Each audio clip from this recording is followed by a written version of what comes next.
नमस्कार दोस्तों, आपका बहुत बहुत स्वागत है आज की बात में, भोर की बात में।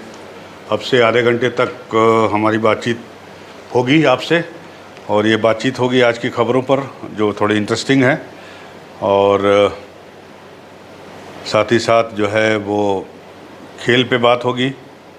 वर्ल्ड कप पे बात करूंगा आपसे। एशियन गेम्स में हमारी महिला शक्ति ने, हमारी लड़कियों ने, हमारी बेटियों ने बहुत ही ज़बरदस्त प्रदर्शन किया है। कल 7 मेडल जीते हैं। लेकिन सबसे पहले शुरू करते हैं एक फ़िल्म की खबर से, और फिल्म की खबर ये है कि 2018 एवरीवन इज़ ए हीरो। ये एक मलयालम फिल्म है और इसी साल मई में रिलीज हुई थी, और इस फिल्म ने 200 करोड़ रुपए कमाए हैं मलयालम फिल्म ने। और इस फिल्म को भारत की तरफ से ऑफिशियली, मतलब औपचारिक तरीके से ऑस्कर में भेजा जा रहा है, नॉमिनेट करके इसको नॉमिनेट किया गया है। और ये नॉमिनेशन का फैसला जो है 22 फिल्मों को देखने के बाद किया गया है, जिसमें बहुत सारी फिल्में थी, जैसे केरला स्टोरी थी, काफ़ी चर्चित फिल्म है, आपको पता ही है। गदर 2 अपने सनी पाजी की ब्लॉकबस्टर। इसके अलावा और भी फिल्में हैं, कुछ नाम मैं बता देता हूं आपको। अभी जो वैक्सीन वॉर आई है, उनकी ही फिल्म है, जिन्होंने कश्मीर फाइल्स बनाई थी, विवेक अग्निहोत्री जी की, तो वो भी, उसको भी देखा गया। इसके अलावा घूमर एक फ़िल्म है, उसको भी देखा गया।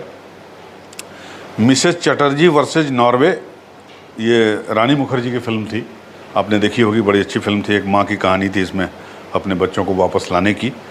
और साथ ही साथ राकी और रानी की प्रेम कहानी, ये मेरे ख्याल से रणबीर कपूर साहब की फ़िल्म है ये, आलिया भट्ट।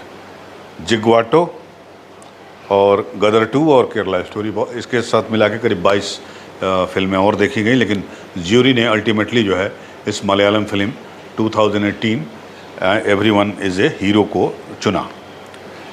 तो इसको ऑफिशियल एंट्री के रूप में जो है ऐलान किया गया, कल ऐलान किया। और FFI यानी फिल्म फेडरेशन ऑफ इंडिया के प्रेसिडेंट जो हैं गिरीश कसरावल्ली ने कहा कि 16 सदस्यीय जूरी ने देश का प्रतिनिधित्व करने के लिए सर्वसम्मति से इस मलयालम फिल्म को चुना है। इसके लिए हम 16 सदस्यों ने एक हफ्ते में 22 फिल्में देखी, और ये एक मुश्किल फ़ैसला था। ज़ाहिर सी बात है, मुश्किल रहा होगा कि जहाँ एक से एक अच्छी फिल्में हैं, उसमें से किसी एक फिल्म को सेलेक्ट करना है, काफ़ी मुश्किल काम होता है। और फिर भी एक अच्छी पसंद है ये। मैंने इस फिल्म को देखा तो नहीं है, लेकिन सुना है ये हिंदी में डब भी की गई है। अगर आपको मिल जाए तो आप ज़रूर देखिएगा इसको। तो बहुत ही अच्छी फिल्म है ये। और केरल में जो 2018 में बाढ़ आई थी, काफ़ी ख़तरनाक बाढ़ आई थी, उससे लोग जो फंसे उसमें, वो कैसे निकले, उससे कैसे उन्होंने सामना किया, तो उसके बारे में ये कहानी है। और ये न केवल भारत या केरला, ये बल्कि पूरी दुनिया में बाढ़ आ रही है, कहीं भूकंप आ रहा है, कहीं कुछ हो रहा है। तो किस तरह से लोग जो है जो फंस जाते हैं या जो प्रभावित होते हैं, उसमें से बहुत सारे ऐसे अनसंग हीरो निकलते हैं बाद में, जो 4-4 दिन 5-5 दिन के बाद जिंदा बच निकलते हैं। तो ये एक बड़ी उसी पे आधारित फिल्म है। और ये फिल्म सिनेमाई और तकनीकी रूप से भी काफ़ी बेहतर है।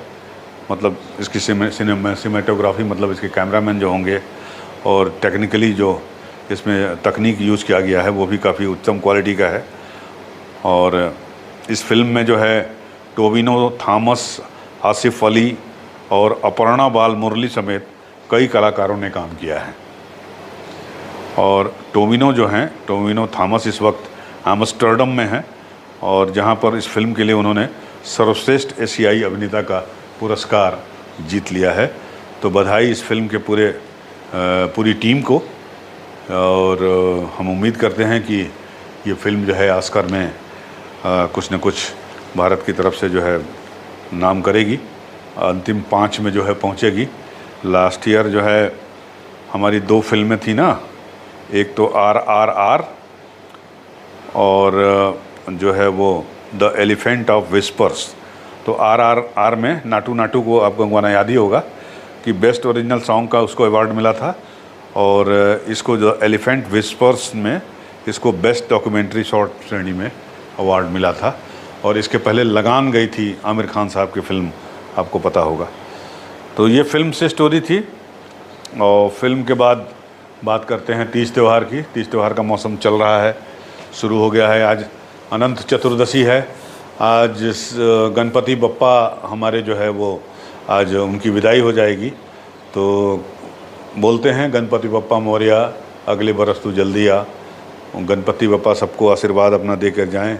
हमारे देश में, हमारे देश के देश को, देशवासियों को सब सुख समृद्धि शांति बनी रहे और सबका विकास हो, सब सुखी रहें। कोरोना जैसी महामारी से बचे रहें। इस तरह की कोई महामारी हमारे देश में ना आए कि एक बार फिर से इकनॉमी जो है हमारी ध्वस्त हो जाए। तो अनंत चतुर्दशी पे हमें याद आता है कि हम लोग बिहार से हैं, भोजपुर से, आरा से।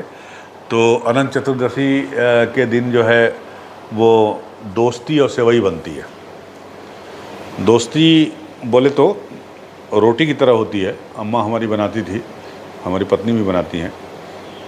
तो उसमें क्या होता है कि एक तो पराठा होता है, तिकोना होता है वो पराठा, लेकिन दोस्ती जो होती है वो गोल होता है, रोटी की तरह होती है। रोटी थोड़ी बड़ी होती है, मतलब उसको बेल के बड़ा करते हैं और उसको दोनों तरफ से पकाते हैं और 2 रोटी को चिपका के और उसको पकाते हैं। तो आप जब दोस्ती और सेवई और सब्ज़ी खाएंगे तो दोस्ती को ऐसे चीरेंगे तो 2 पार्ट में आराम से अलग हो जाती है। तो आज वही खाने को मिलेगा हम लोगों को। अनंत चतुर्दशी की आप लोगों को बहुत बहुत शुभकामनाएं। गणपति बप्पा की, ईश्वर की कृपा आपके ऊपर बनी रहे। तो इसके साथ ही आज हो गया है 29 तारीख है, 28 तारीख है। आज 28 तारीख है मेरे ख्याल से। तो गुरुवार है, 28 सितंबर है। और एक दिन के बाद जो है वो आपको शुरू हो जाएगी, क्या शुरू हो जाएगी? पितरपक्ष। जी हाँ, पितरपक्ष का वो शुरू हो जाएगा। तो ये आपके लिए एक अच्छी खबर है। तो पितरपक्ष में आपको पता ही है कि हम लोग अपने पुरखों को जो है वो पानी देते हैं और अपने पितरों को याद करते हैं, उन्हें श्रद्धांजलि अर्पित करते हैं, उनके बताए हुए रास्ते पे चलते हैं। तो तैयारी कर लीजिए पितरपक्ष की। जिन लोगों को अपने पूर्वजों को सम्मान देना है, श्रद्धा अर्पित करनी है, श्रद्धांजलि अर्पित करनी है। तो 28 सितंबर से याद आ गया, एक जो हमारी पीढ़ी के लोग हैं या हमसे बड़े हैं या हमारे आसपास के हैं, एक फ़िल्म आई थी 1973 में, इसी तारीख को 28 सितंबर 1973 को। और उस फिल्म ने इतिहास रच दिया था। उस फिल्म ने कईयों की ज़िंदगी बना दी थी। और उस फिल्म ने जो है हमारे showman, greatest showman Raj Kapoor साहब को, जो इनके ऊपर, जिनका बाल जो है कर्जे में डूब चुका था इस फिल्म के रिलीज़ होने के पहले, उनको न सिर्फ कर्जे से मुक्त किया बल्कि एक नया जीवन दान दिया उनको। और उसके बाद फिर उन्होंने और फिल्में बनाई। आपको पता है उनका नाम है राज कपूर। और राज कपूर की साहब की फ़िल्म थी बॉबी। जी हाँ, झूठ बोले कौआ काटे। आपको तो याद ही होगा, हम तुम एक कमरे में बंद हों। तो 28 सितंबर 1973 को बॉबी फिल्म रिलीज हुई थी। और इस फिल्म के हीरो थे चिंटू बाबा, ऋषि कपूर साहब, जिनका कोरोना में देहांत हो गया 2 साल पहले। तो इस फिल्म से उन्होंने मतलब हीरो का रोल किया था। और इसके पहले वो मेरा नाम जोकर में चाइल्ड आर्टिस्ट के रूप में काम कर चुके थे। तो इस फिल्म के लिए उन्होंने बेस्ट एक्टर का वो फिल्म फेयर अवार्ड भी मिला था। तो उसी के बारे में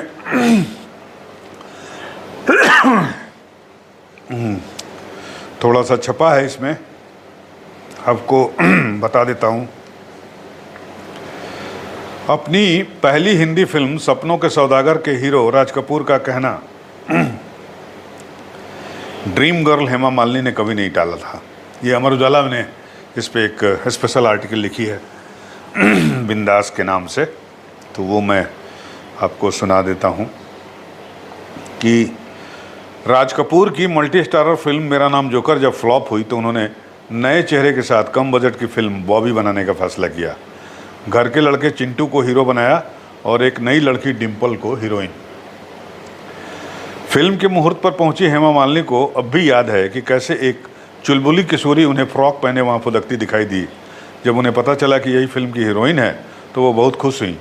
और शायद ये बहुत कम लोगों को पता होगा कि हेमा मालिनी जी की, जो हमारी ड्रीम गर्ल हैं फिल्म इंडस्ट्री की, बॉलीवुड की, कि हेमा मालिनी की सबसे करीबी दोस्त आज भी डिम्पल कपाड़िया ही हैं। डिम्पल की पहली फिल्म बॉबी की रिलीज़ को आज 50 साल पूरे हो रहे हैं, 73 और 23 यानी 50 साल। उस वक्त मैं बहुत छोटा था, मेरे ख्याल से मैं होऊंगा 6-7 साल का, लेकिन मुझे याद है हल्का हल्का।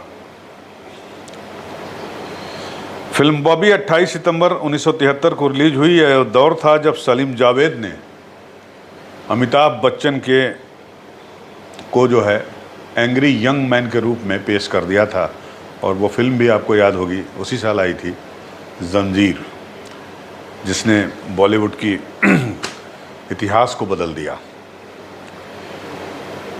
उससे पहले जो है वो इस तरह का हीरो नहीं आया था। थोड़ा बहुत धर्मपाजी ने अपने 1-2 फिल्मों में काम किया था, जैसे उनकी एक फिल्म आई थी मेरा गांव मेरा देश, आपने याद होगा आपको, 1970 की फिल्म थी। विनोद खन्ना उसमें एक बहुत ही ज़बरदस्त जब्बर सिंह के रोल में थे, डाकू के रोल में। लेकिन full fledged angry young man का खिताब अगर किसी को मिला तो वो बच्चन साहब को मिला, और इसी फिल्म से मिला, जंजीर से मिला। तो जंजीर के जरिए जो है एक नए सुपरस्टार का उदय भी हुआ, और उस समय के super duper star Rajesh Khanna के पतन की शुरुआत भी उससे हुई। और ऐसा लगा कि अब जो है मार धाड़ और उसका ही ज़माना रहेगा, रोमांस जो है वो ख़त्म हो जाएगा। लेकिन ऐसा हुआ नहीं।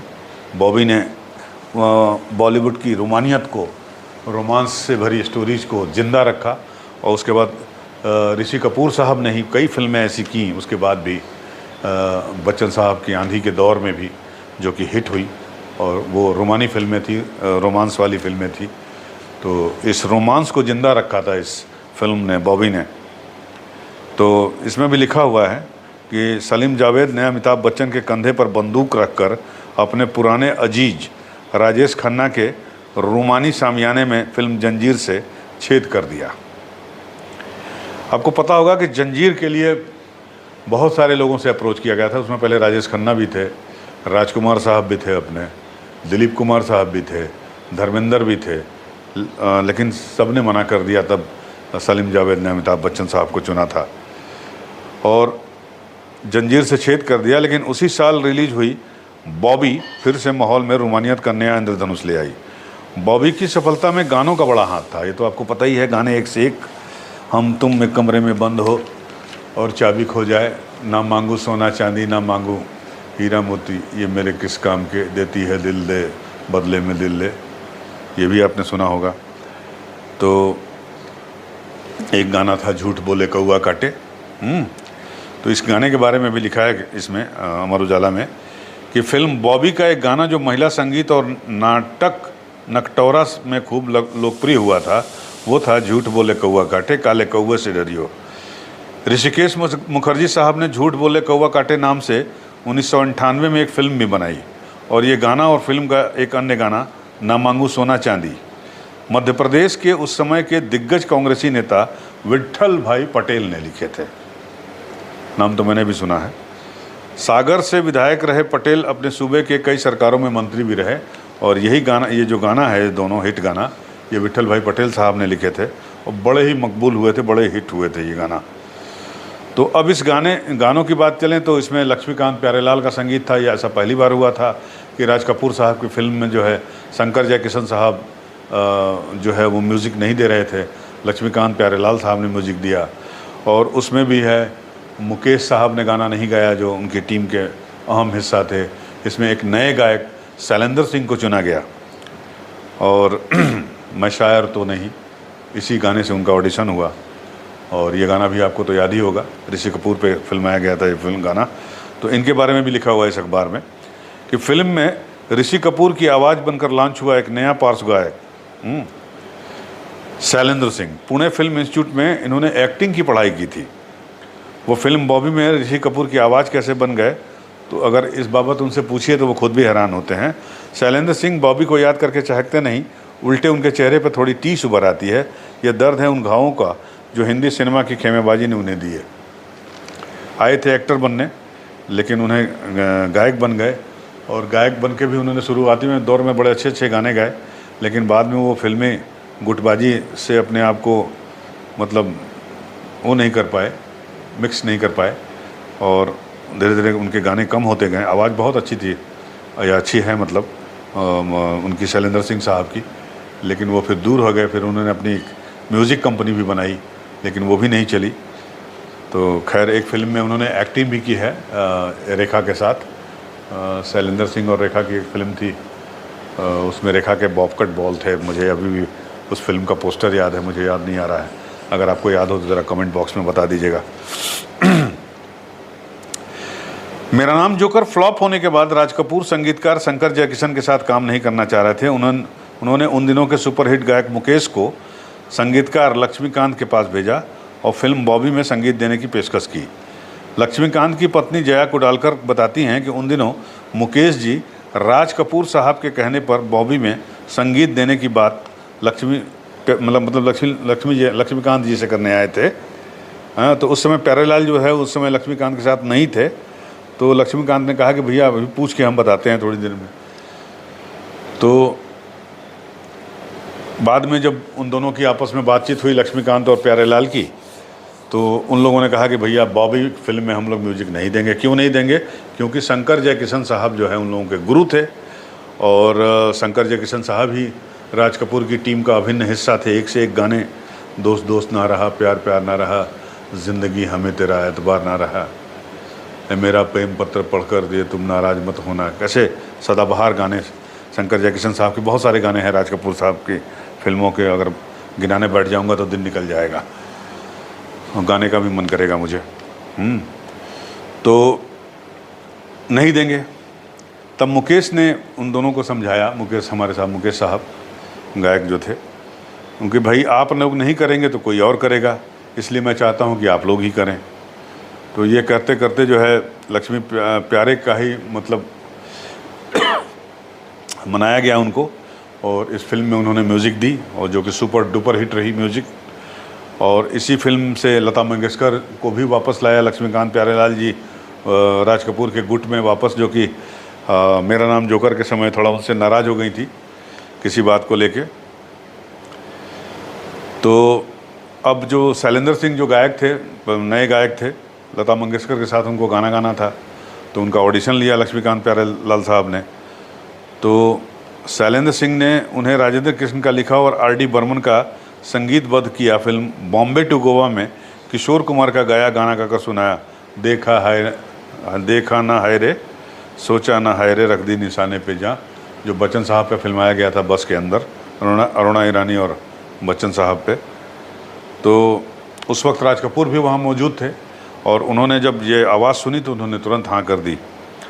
उसके बाद शैलेंद्र सिंह और फिल्म के हीरो ऋषि कपूर यानी चिंटू बाबा की मुलाकात जो है वो इस फिल्म के गाने की रिकॉर्डिंग के दौरान हुई। शैलेंद्र सिंह कहते हैं कि उस दिन मैं शायर तो नहीं गाना रिकॉर्ड कर रहा था, तभी वहाँ एक गोरा चिट्टा सा लड़का खड़ा होकर मेरी रिकॉर्डिंग ध्यान से सुन रहा था। गाना ख़त्म हुआ, मैं बाहर निकला तो उसने हाथ आगे करते हुए कहा कि मेरा नाम ऋषि कपूर है और मैं इस फिल्म का हीरो हूँ। वाह क्या बात है।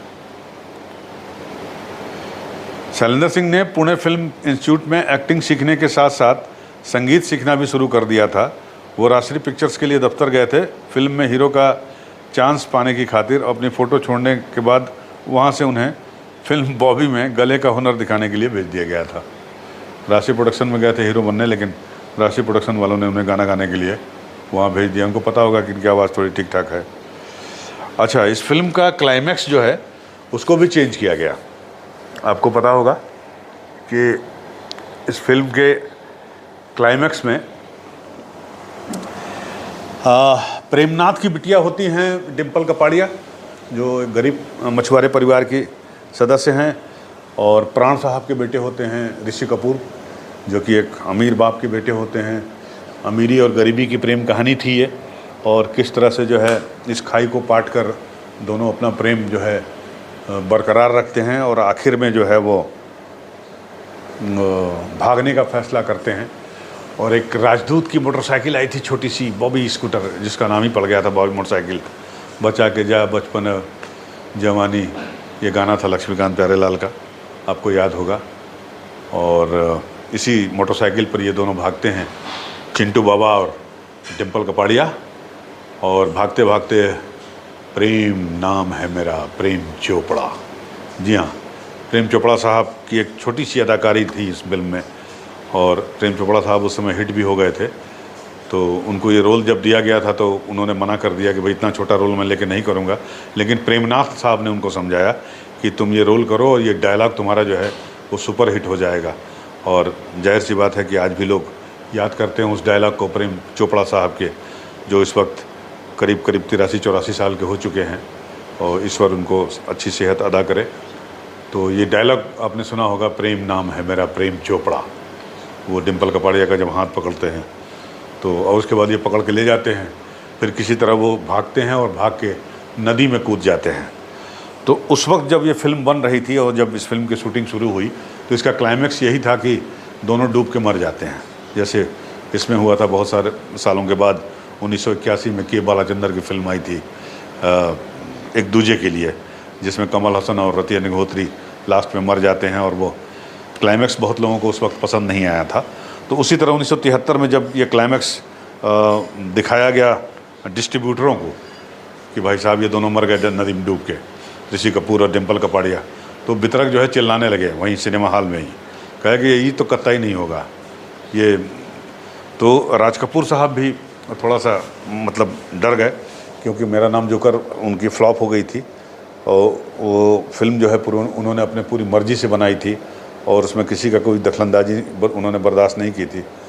तो उन्होंने सोचा कहीं ऐसा ना हो कि ये क्लाइमैक्स के चलते जो है फिल्म फ्लॉप हो जाए, तो बड़ी दिक्कत हो जाएगी। तो उन्होंने फिर उस फिल्म को क्लाइमैक्स को चेंज कर दिया। और आपने फिल्म देखी हो तो आपको याद होगा कि इस फिल्म में प्रेमनाथ, जो डिम्पल कपाड़िया के फादर होते हैं, वो डूबते हुए चिंटू को बताते हैं, यानी हीरो ऋषि कपूर को बचाते हैं। और प्राण, जो कि ऋषि कपूर के पिता हैं, वो डिम्पल कपाड़िया यानी अपनी बहू को बचाते हैं होने वाली। तो ये क्लाइमैक्स बड़ा सुखांत रहा। और फिल्म का तो कहना ही क्या, आपको तो पता ही है कि 1973 की जो है ये बॉक्स ऑफिस की टॉप ग्रॉसर थी बॉबी। और इस फिल्म ने जो है राज कपूर की किस्मत बदल दी, राज कपूर के दिन बदल दिए, कपूर ख़ानदान के दिन बदल दिए, आर.के. स्टूडियो के दिन बदल दिए। और उसके बाद राज कपूर ने कई फिल्में बनाई, हीना बनाई उन्होंने, उसके बाद प्रेम रोग बनाया, बहुत सारी फिल्में बनाई उन्होंने राज कपूर साहब ने। उसके बाद बाद में उनका देहांत हो गया। हीना फिल्म जो है उसके गाने जो है वो शूट हो गए थे उनकी ज़िंदगी में ही, लेकिन बाद में जो है उनकी डेथ हो गई। तो उन गानों को रणधीर कपूर साहब ने ये हीना फिल्म जो है वो किया था, डायरेक्ट किया था, उसको पूरा किया। हीना भी जो है वो काफ़ी मतलब हिट फिल्म थी, उसके भी गाने काफ़ी चर्चित हुए थे, काफ़ी फेमस रहे। तो मुझे लगता है कि ये आज की बात में इतना बात काफ़ी हो गया है, और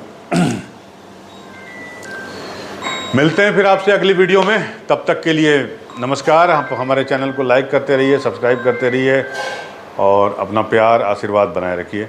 बहुत बहुत धन्यवाद, नमस्कार।